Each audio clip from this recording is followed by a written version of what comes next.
Bonjour à tous, bienvenue sur cette nouvelle vidéo dans laquelle on va parler d'histoire publique. Je m'appelle Thomas Covin, je suis historien à l'Université du Luxembourg et je travaille sur l'histoire qu'on dit publique. Donc on va voir un petit peu aujourd'hui ce que c'est que cette histoire publique.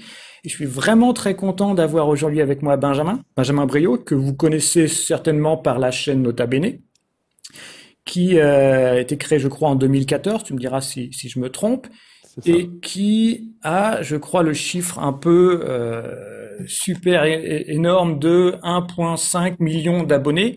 Donc ça fait beaucoup réfléchir. Donc je suis vraiment content que tu sois avec nous aujourd'hui. Je suis aussi très impressionné parce que forcément, c'est pas le même type de vidéo. Je te promets pas 500 000 vues pour cette vidéo. Mais on va discuter d'un thème qui nous est cher, qui est la communication de l'histoire. C'est un petit peu comme ça qu'on s'était rencontrés par l'intermédiaire de Catherine Brice, qu'on salue Catherine, qui enseigne l'histoire publique à l'Université de Paris-Est, Créteil. Donc, communiquer l'histoire avec le grand public, c'est un petit peu le sujet de notre discussion. Donc peut-être, Benjamin, tu peux commencer par présenter un peu le concept de ta chaîne et de son évolution. Oui, bah déjà bonjour à tous ceux qui nous regardent. En 2014, moi j'ai lancé Nota Bene, donc qui est une émission d'histoire avec à l'esprit plutôt de faire quelque chose d'assez léger, hein. C'était plus ce que j'appelle une émission de divertissement avec de l'histoire qu'une émission d'histoire avec du divertissement. Et puis finalement, ça a été en ayant un peu de succès assez rapidement sur YouTube, que je me suis dit, oulala, mais je commence à avoir une responsabilité vis-à-vis des gens qui me regardent. Ok, je fais du divertissement, mais il faut que je sois quand même très carré dans ce que je fais, parce que si je commence à raconter n'importe quoi, tout de suite, ça peut faire des dégâts, quoi. Et donc, j'ai commencé à envisager l'émission de manière différente.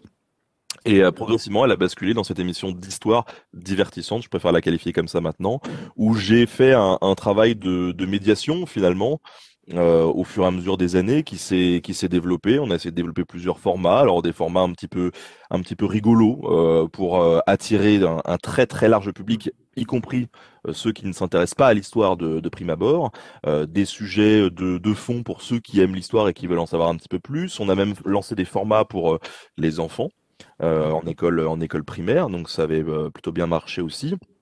Le but du jeu, c'était vraiment d'aller euh, parler à tous les publics, parce que moi-même, avant Nota Bene, j'aimais l'histoire, j'aimais bien l'histoire, c'était un intérêt, mais quand j'ai lancé Nota Bene, c'était aussi pour moi euh, une occasion de me dire, bah, je vais me faire plaisir en apprenant des trucs, parce que moi-même, je suis novice et je suis pas historien du tout. J'ai fait 6 mois de fac d'histoire que j'ai arrêté pour plein de raisons. La raison principale, c'est celle que j'avais trouvé un boulot dans l'audiovisuel, ce qui était devenu mon travail après.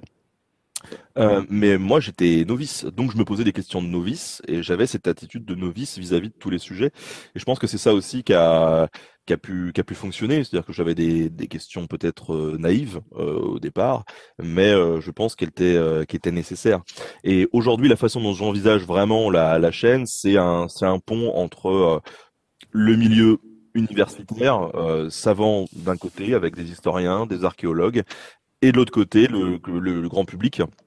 Et moi, je suis on va dire une interface entre les deux, et j'essaye de travailler avec les deux, avec le public d'un côté pour travailler sur la forme, avec l'université et les historiens et les archéologues et tous les autres scientifiques de l'autre côté pour travailler sur le fond, et essayer de concilier tout ça dans des vidéos qui restent divertissantes quand même, parce que c'est le but.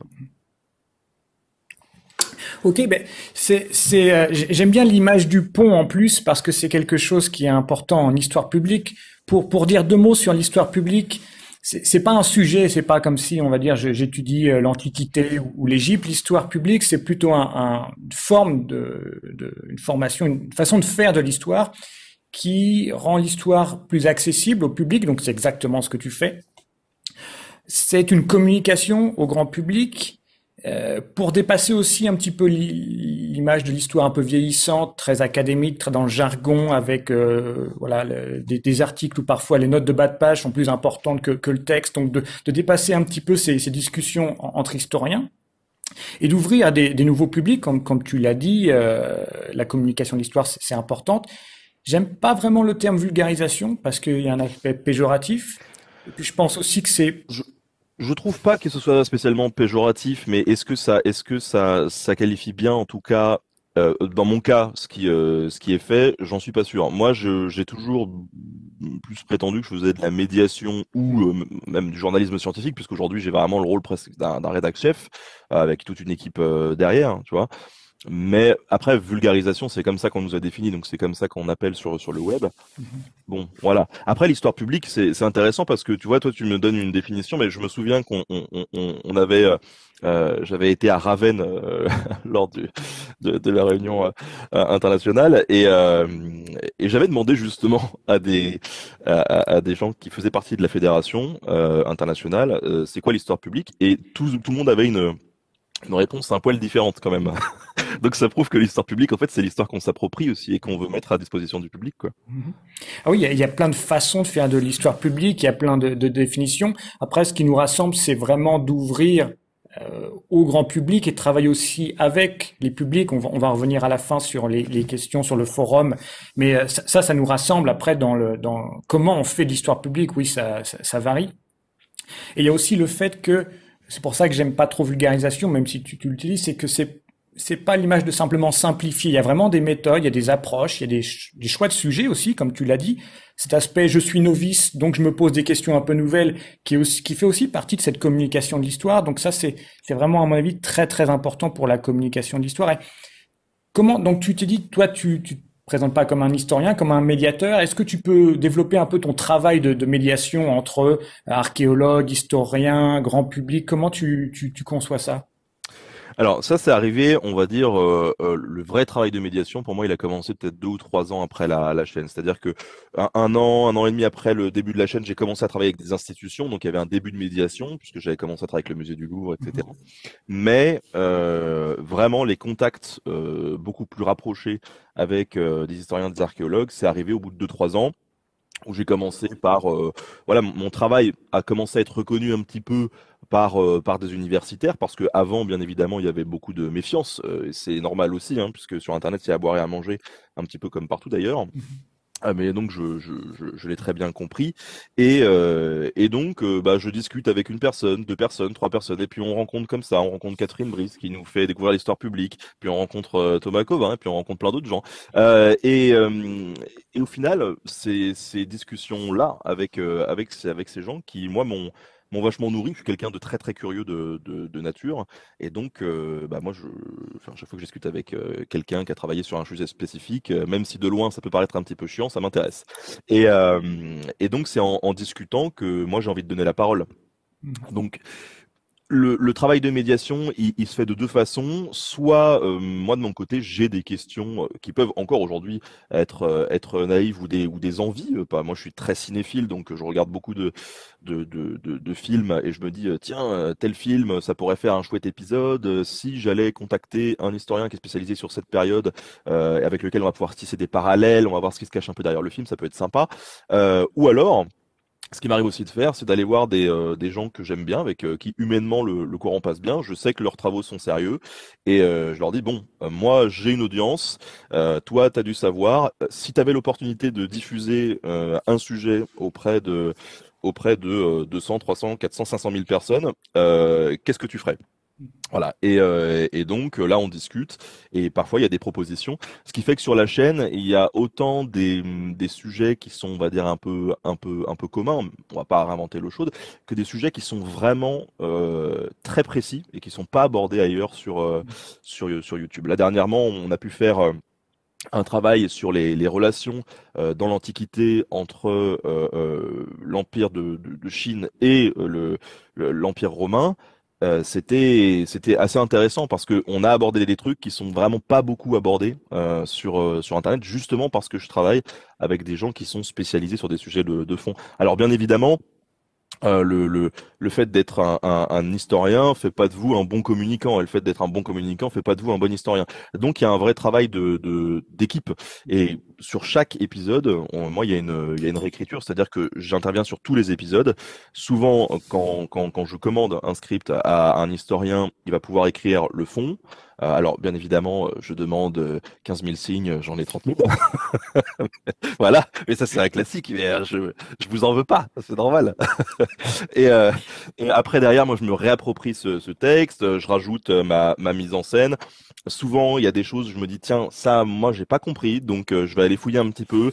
J'essaye de comprendre, de réarticuler la phrase pour que ça soit un peu, voilà, un peu plus digeste. Je renvoie ce script-là à mon collaborateur pour être sûr que j'ai pas dénaturé ses propos et ensuite c'est parti, on lance la production. Donc il y a un vrai échange là-dedans, c'est important. Et puis quand je travaille avec des institutions, que ce soit des musées ou même des départements qui mettent en avant leur patrimoine, il y a un vrai travail aussi avec les équipes sur place pour essayer de comprendre les enjeux aussi parce que là on a d'autres enjeux en plus de la transmission du savoir. Il y a aussi la communication pure et dure sur les musées, sur le patrimoine et sur le fait d'amener les gens à ces musées, à ce patrimoine, pour le faire vivre. Donc il y a aussi une vraie dimension de communication qu'il faut faire rentrer là-dedans parce que c'est hyper important. Et moi, c'est une partie aussi du métier que j'aime beaucoup. Mhm. Oui, je suis complètement d'accord. C'est super important cette collaboration et aussi de comprendre l'autre, de comprendre les expertises des autres, le savoir des autres pour pouvoir travailler ensemble. Euh, Comme tu l'as dit, c'est pas parce qu'on est un bon historien qu'on est un bon enseignant. Moi, j'avais des enseignants qui n'étaient pas forcément très très bons, des très bons historiens, mais qui avaient du mal à communiquer. C'est pareil en histoire publique. C'est pas parce qu'on est un bon historien qu'on sait communiquer ou l'inverse. Donc, c'est important d'avoir ces compétences et dans l'enseignement de l'histoire publique, parce que ça s'enseigne à l'université, ce qui est important pour moi, c'est que mes étudiants, qui sont historiens, historiennes, puissent aussi communiquer. Donc, au lieu d'avoir un essai à la fin de 30 000 signes, comme je leur fais faire un podcast, ou la dernière fois, on a travaillé sur l'histoire de la bière, qui est quand même un sujet assez populaire, et au lieu d'avoir un essai à la fin, ils devaient faire une visite guidée de la brasserie, recontextualisée. Donc, mélanger cet aspect recherche, histoire, avec l'aspect communication, pour faire que, bah voilà, les historiens, peut-être, au lieu de t'envoyer 30 000 signes, ils en envoient 15 000 avec des images, avec des podcasts, des choses comme ça, pour rendre cette collaboration un peu plus facile, ouais.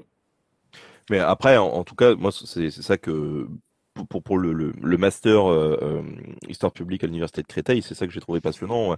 Je me souviens, j'étais intervenu une fois là-bas et puis je leur avais dit ouais, ça serait bien de faire des projets collectifs, etc. Et pourquoi pas lancer une chaîne YouTube ensemble ou voilà. Et je sais plus, 2, 3 ans après, j'étais retombé sur quelqu'un de la promo. Je fais alors, cette chaîne YouTube. Je fais, bah, on n'a pas fait de chaîne YouTube. Par contre, on a monté une boîte ensemble et on fait plein de trucs super autour de la médiation. J'avais été hyper impressionné par ce qu'ils avaient fait et je trouve ça super cool qu'il y ait des gens qui s'emparent de ça et qui allient cette communication avec l'histoire. C'est pour faire passer les infos, il y a rien de mieux, quoi. C'est sûr. Je crois que leur nom, c'est la boîte à histoire. Ils avaient créé leur boîte d'histoire publique et ils avaient organisé des festivals Ouais. historiques. Donc ça, c'est super. Peut-être qu'on peut terminer sur quelque chose qui est lié à ta chaîne YouTube, qui est aussi le nombre de commentaires. Je regardais encore ce matin le nombre de commentaires à chaque fois pour les vidéos. Il y a vraiment une discussion, il y a vraiment des commentaires, il y a vraiment des réactions. Comment tu gères ça? Est-ce que c'est important, toi aussi, pas simplement de communiquer à travers la vidéo, mais aussi de répondre aux questions, aux discussions? Parce qu'il y en a tellement Alors, de commentaires. oui, oui, oui, oui et non. C'est-à-dire que ça, c'est un côté compliqué du boulot aussi. C'est-à-dire que quand tu commences et que tu as une petite audience, tu as des commentaires, tu peux commencer à interagir avec eux, et c'est vachement bien. Et tu te dis, waouh, YouTube, c'est vraiment révolutionnaire. Il y a une certaine horizontalité, tout le monde est sur le même pied d'égalité, on est là, tout le monde est accessible, c'est chouette, le monde est beau.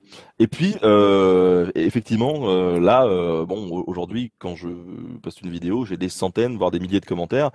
C'est impossible de tout suivre et de répondre à tout le monde et puis d'argumenter sur le fond. En plus, forcément, l'histoire, il y a toujours des débats qui se font autour ou des gens qui vont dire bah tiens mais là t'as pas précisé ou il y a toujours des choses à dire forcément sur le contenu d'une vidéo, d'un article, de n'importe quoi.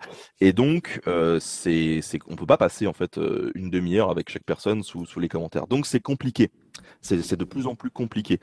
C'est pour ça que de mon côté, bon, j'ai la chance de pouvoir générer suffisamment de chiffre d'affaires pour avoir des collaborateurs qui parfois prennent le relais et peuvent répondre un peu.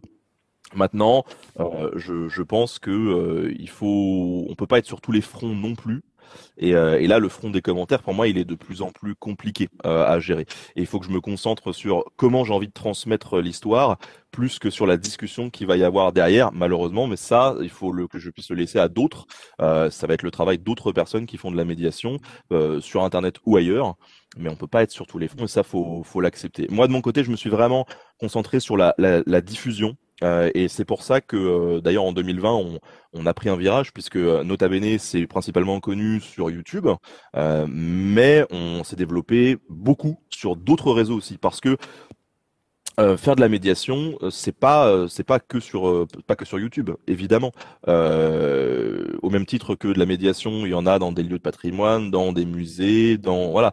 Euh, sur Internet, il y a plusieurs espaces aussi. Donc, on a commencé à faire de la vidéo sur Facebook, par exemple. Et on est passé de juin, on était à 70 000 abonnés, on est passé à la fin de l'année à 770 000. On a gagné 700 000 personnes sur Facebook. On pousse pour le coup du contenu historique. On s'est développé sur Instagram, parce que sur Instagram, il y a aussi des choses à faire, des petites pastilles un peu rigolotes.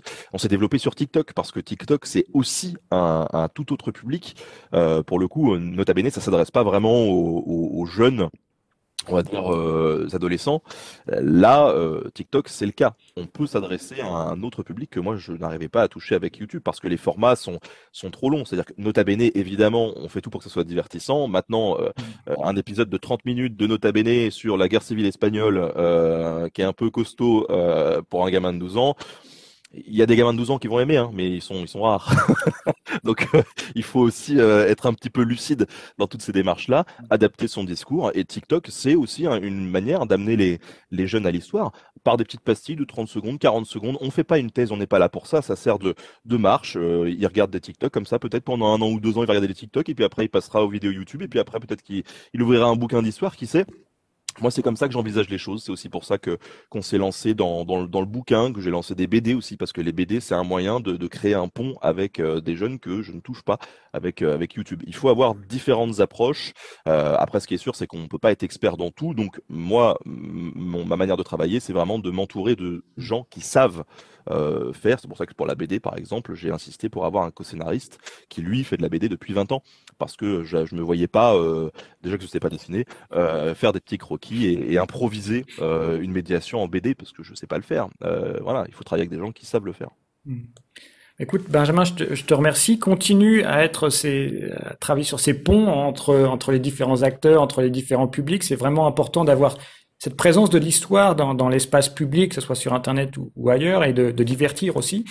Donc, je te remercie encore. Et puis, on va se retrouver bientôt sur tes chaînes, à commenter et puis à discuter d'histoire sur Nota Bene. Donc, encore une fois, merci beaucoup, Benjamin, Merci à d'être toi. avec nous aujourd'hui.